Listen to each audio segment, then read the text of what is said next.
Imagine standing in Somalia 600 years ago. No fences, no checkpoints, no borders. Just land shaped by rain, animals, and movement. Now open a modern map and look again. Sharp lines cut through that same land, telling you who belongs where. But here is the truth most maps never explain. Those lines are recent inventions, and they permanently altered how this land was lived, shared, and understood. For generations, the Horn of Africa has been explained through maps drawn in distant European capitals. With rulers and ink, foreign cartographers divided land they had never walked. Yet before colonial borders, Somalia was neither empty nor chaotic.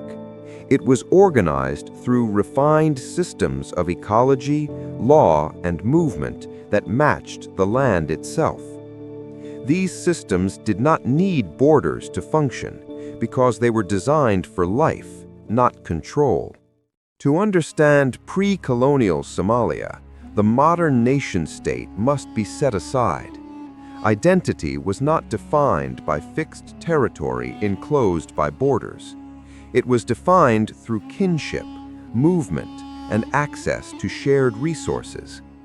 Land was not property to be owned permanently. It was a living space managed collectively, shaped by climate, survival, and long-standing social agreements that balanced use, responsibility, and coexistence. The foundation of Somali land organization was the concept of Deegaan. Often translated as habitat, it referred to far more than location. Deegaan described an ecological and social zone tied to grazing land, water sources, and seasonal movement. Clans did not claim permanent ownership.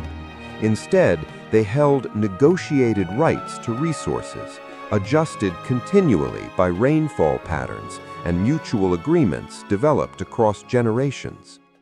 Somali land use functioned like a breathing system. During the rainy season, people expanded outward into open grazing areas where fresh pasture emerged. During the dry season, movement contracted toward deep wells and permanent water points. These shifts created flexible boundaries that changed naturally with climate.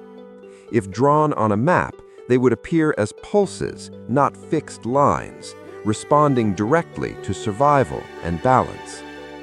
Without fences or border guards, outsiders often assumed disorder.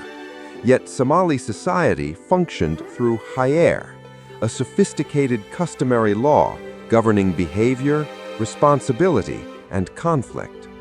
Haire defined compensation, protection, and obligation across clans. It created predictability without a centralized state. This law operated as an invisible constitution, enforced collectively through reputation and accountability, ensuring stability in a world built on movement rather than control. Crossing from one Deegaan into another was not an invasion. It was entering a different sphere of protection and responsibility. Haire clearly outlined how visitors were treated and how hosts were accountable for their safety. This allowed herders, traders, and travelers to move across vast distances without armies or walls. Security was social, not territorial, sustained through shared law rather than physical borders. Trade across the Horn of Africa relied on the Abbaan System. An Abbaan was a local guarantor who assumed responsibility for a foreign trader's safety. A merchant arriving from Arabia or India needed no documents or permits. He needed an Abbaan. Any harm done to the trader became the responsibility of the Abbaan and his entire clan, ensuring protection through collective consequence and trust. This system transformed trust into infrastructure.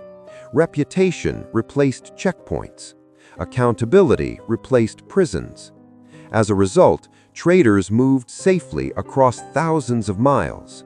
Coastal ports, interior markets, and nomadic communities were bound together through obligation and mutual interest.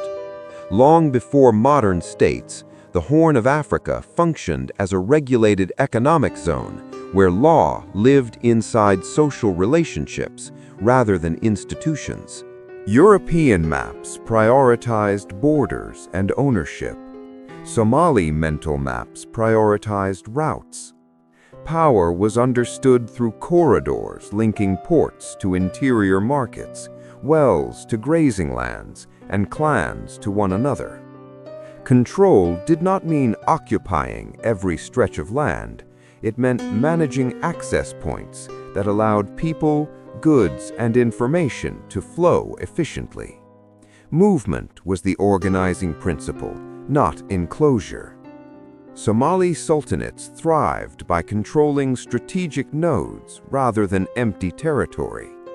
Ports, wells, and trade towns mattered more than deserts. Whoever controlled a well controlled movement. Whoever controlled a port controlled commerce. This produced point-to-point systems of influence instead of continuous territorial rule. Power extended through connections, not walls, allowing authority to reach far beyond visible boundaries. Somali political strength was built on flow rather than stagnation. Control meant managing access, timing, and relationships.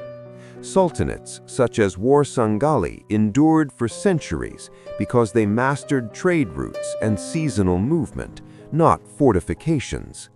Their stability came from adaptability and negotiation. In this worldview, movement was not disorder. It was the foundation of resilience, prosperity, and long-term survival. Colonial borders shattered this system. European powers drew straight lines across land, governed by rain, kinship, and survival. Wells fell on one side of borders, while grazing land lay on the other. Families who had moved freely for generations were stopped by foreign checkpoints. A living geography, designed to adapt, was locked inside rigid lines that could not respond to climate or culture. After World War II, Britain made decisions that permanently reshaped the Horn of Africa.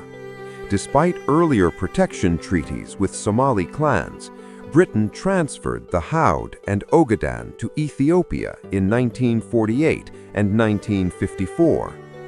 In 1963, it ignored the Northern Frontier District's vote to join Somalia and handed it to Kenya, deliberately fragmenting the Somali nation to secure colonial political interests before departure. These decisions did not end with independence. Their consequences remain visible today in divided communities, political instability, and unresolved territorial disputes. Movements like Pan-Somalism were not driven by conquest. They were attempts to repair systems torn apart by imposed borders.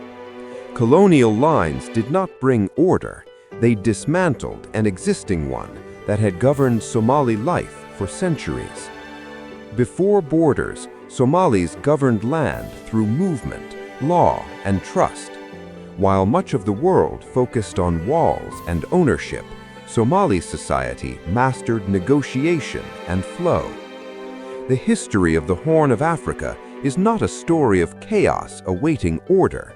It is a story of sophisticated systems disrupted by foreign lines. The real history lies in connection, not division.